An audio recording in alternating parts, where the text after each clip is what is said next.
Hello guys, namaste. Dogdiya. Welcome to our house. हो यस्तै भन्यो त चल्छ नि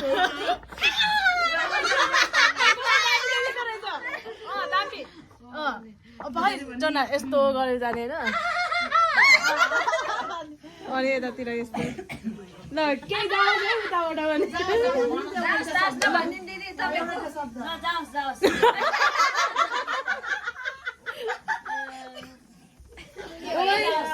के होला यस्तो फेरि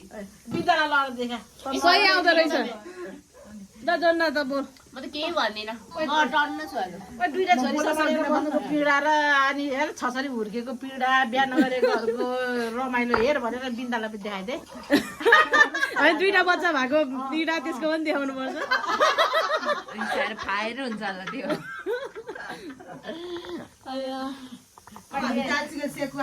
दामी आउँदो रहेछ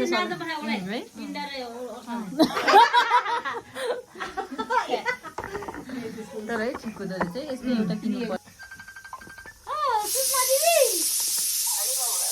ए क्यामेरा उता गर्न मिल्दैन हामी त ब्याक गर्न मिल्दैन र तेरो मिल्नु पर्ने हो त ल जना बोल त्यहाँबाट हेलो गाइस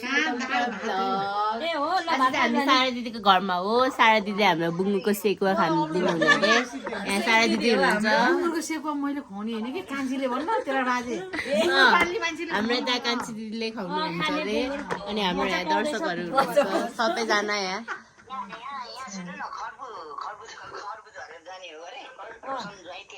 यो त कस्तो खर्पु कि ठर्पु मलाई चिन्दैनै ठाउँ ल गाइस अब चाहिँ हामी यस्तो हैन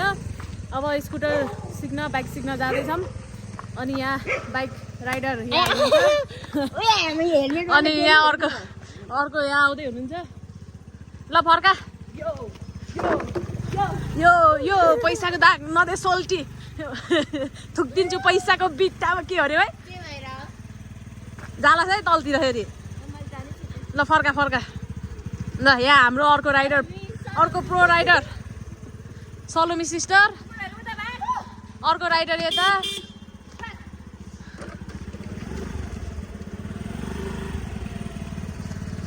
हामी चाहिँ अब एकदम बिजी मान्छे होइन सबैजना एकदम बिजी त्यही भएर दिउँसोमा टाइम नपाएर रातिमा चाहिँ सिक्दैछौँ होइन त जोड्न सिस्टर हामी चाहिँ एकदम बिजी होइन त यो उस सलोमी दिदीले कालेर गयो एट घुमाउन जानु भएको दिदी ओ भेनाले गाडी ल्याउनुहुन्न कि अनि हामी चाहिँ यहाँ भेना गाडी लिएर आउनुहुन्छ कि भने हेर्न गएको है गाडी के भयो यो ब्लड आइरहेछ घुमा खै गाडी त आउँछ कि पक्न एकछिन गाडी आएपछि मन चलाउनु पर्यो नि त घुमाउ यो प्रो राइडरहरू यिनीहरू यहाँ अर्को राइडर यता दुईटा राइडर एक्सिडेन्ट झन्डै भइदिएको अवस्था यहाँ कालहरू जोत्लास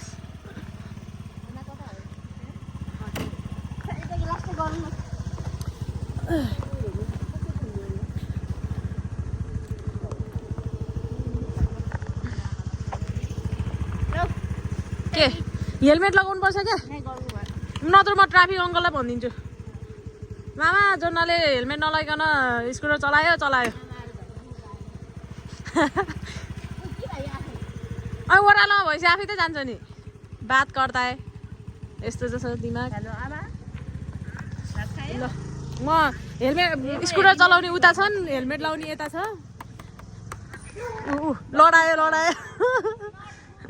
लडायो एउटाले लडायो